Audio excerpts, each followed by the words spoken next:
छोड़ा संग गलही कोन टोली गे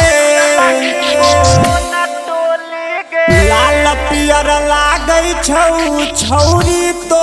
हर चोली गे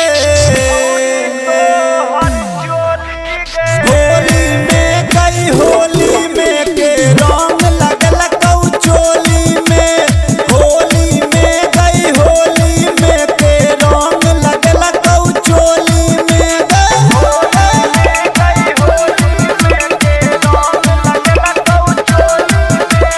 होली में गई होली में के रंग लगल कौ चोली में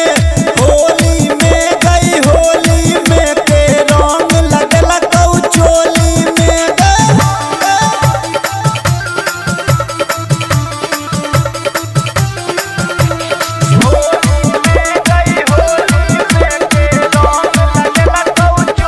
कौन छोड़ा से लहंगा रंग लही कौन छोड़ा से चोली गे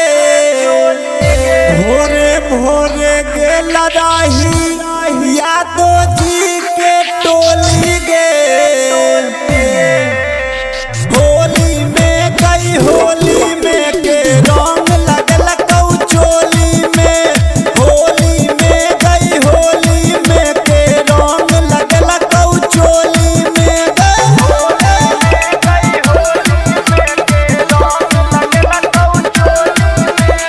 होली में गई होली में के रंग लगल कौ चोली में होली में गई होली में के रंग लगल कौ चोली में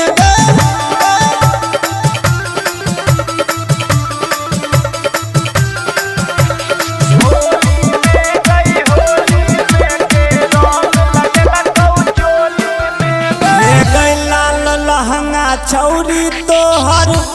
गेल छौला सराई गे यादव सरोज से रंग डल लही तू पकड़ाई गे